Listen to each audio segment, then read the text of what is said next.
Hi, I'm Daryl. Thanks for dropping by and welcome to my channel KiwiAdventurer.com. Kiwi Adventure is about motorcycle travel, camping and adventure throughout New Zealand. So if you'd like to know more, why don't you join me and come for a ride?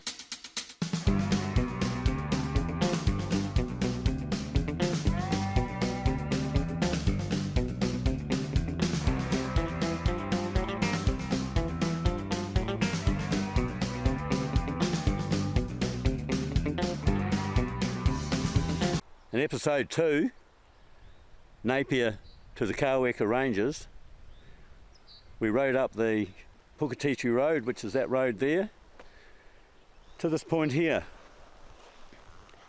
This is Whittles Road, and it was, I don't know, I forget now, 12k up to the top of the Kaweka Ranges from here. Anyway, today we're going up that road. And it's 22 k's to the end of it, and it goes around the other end of the Kaweka Ranges to the Mohaka River at road's end. And there's a fantastic spring there, a natural hot spring, and that's, as far as I'm concerned, that's the feature of this trip. So there's a couple of good things to look at on the way, but anyway, I'll show you on the map. Napier, the Kaweka Ranges, that's to the west. We are here, and it's 22k to the end of the road, and we go over a big farm right at the foothills of the Kaweka Ranges to the Mohaka River.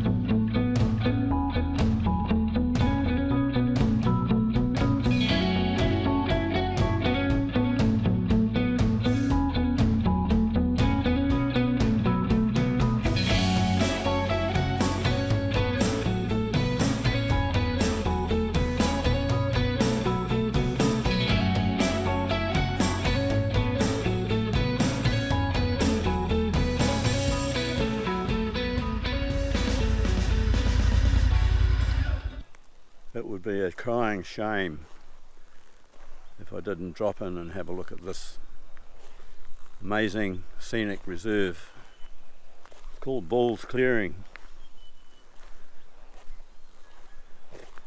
And it represents what used to cover Hawke's Bay, and there's only 36 acres of it left.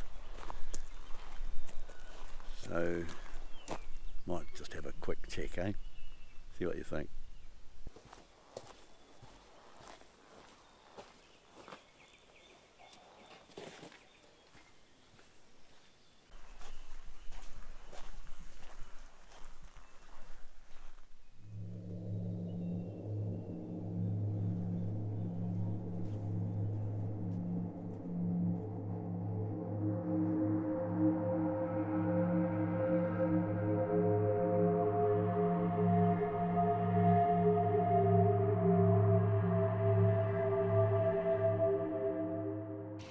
Bulls Clearing Scenic Reserve is an outstanding example of dense virgin podocarp forest.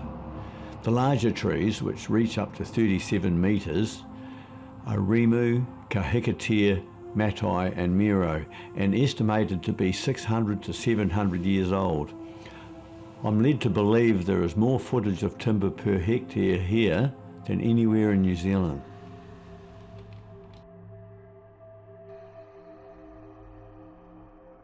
It's gravel road from now on, so it's time to ear down, ready for the next 20 clicks.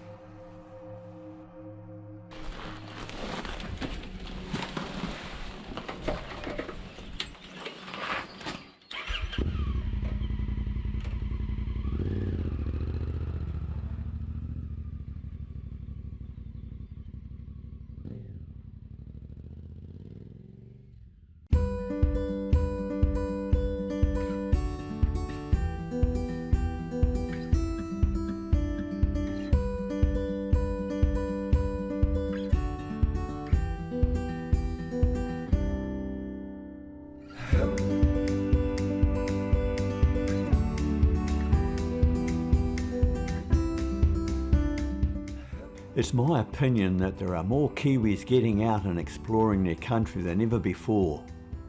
I would go as far as to say that travel is just as busy as pre-COVID days when the country was filled to the brim with overseas tourists packing the roads.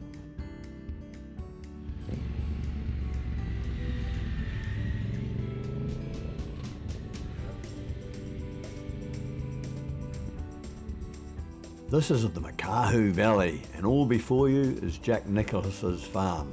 Jack was shot by a disgruntled hunter during the deer wars, you could say, and is survived by his wife and 2 sons who are responsible for the ongoing efficiency and quality of the property. The many varieties of trees planted throughout the property reflect Jack's vision he held for the future. Jack was an ex-deer culler for the New Zealand Forestry Service when he bought the farm and single-handedly broke in the first 500 acres.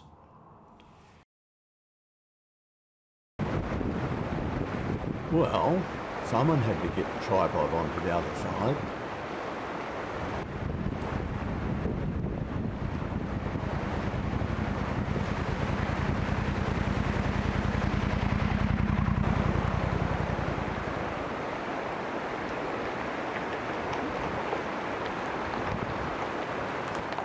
Little did I know at the time what fun company the couple in that bus would be.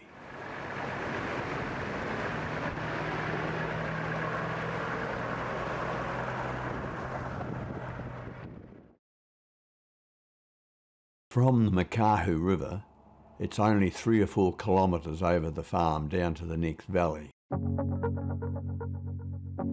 I ended up chatting to a friend staying at what is called Pink's Hut. Many years ago, Ron Pink was a New Zealand Deer Stalking Association member that Jack befriended and allowed Ron to build the hut. If ever there was a hunting legend, it was Ron, because he shot more 8-point seeker stags than I've had lunches.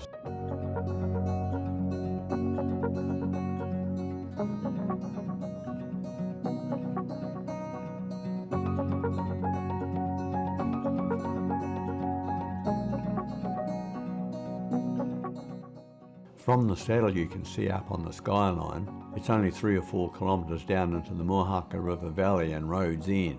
Bring it on.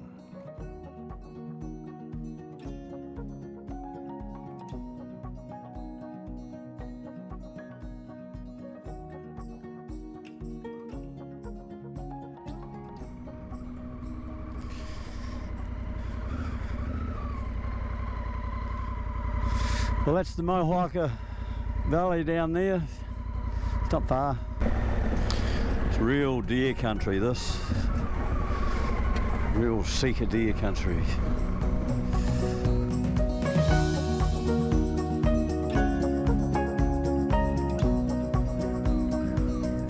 Yeehaw! The road ends at those gum trees, the furthest gum trees. It's a 2-hour walk into the first hut. It's a beautiful walk. It's a place to take children. It's safe, good track, and it gives them a feeling of real wilderness.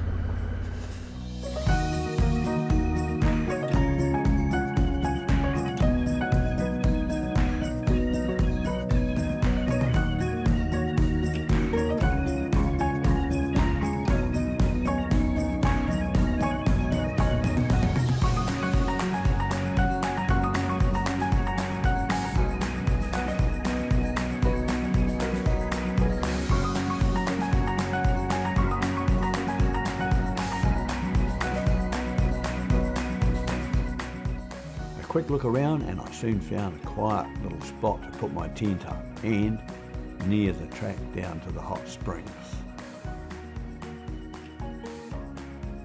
I thought you might like a little tiki tour in case you come by this way sometime in the future.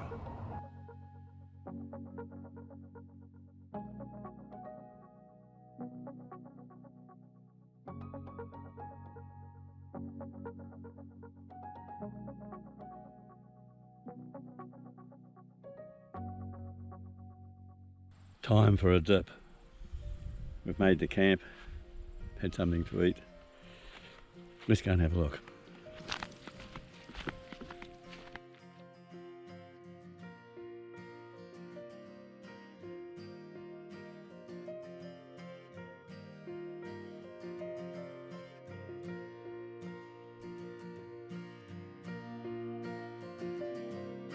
There's the pool down there. Woohoo!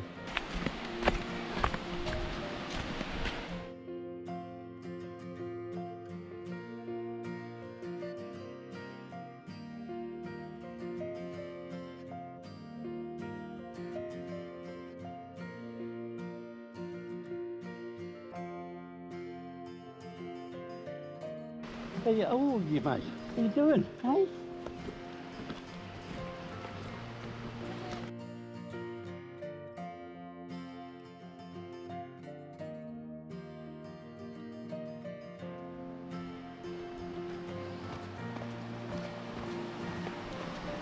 Look at that. What a sight.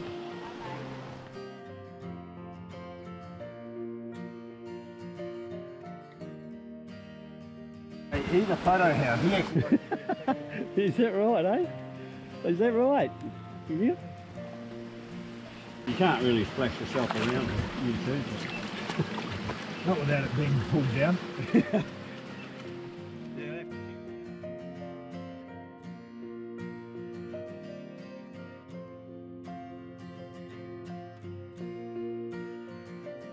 So many things come together to make a moment special.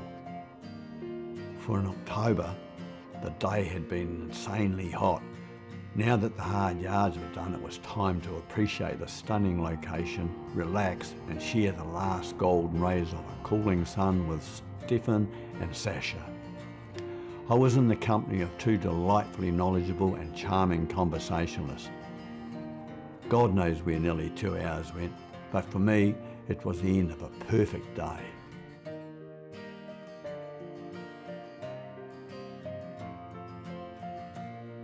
After a cold, starry night and not enough sleep, what could be better than watching the sunrise with a hot spring all to myself? Yeah, I'll be back.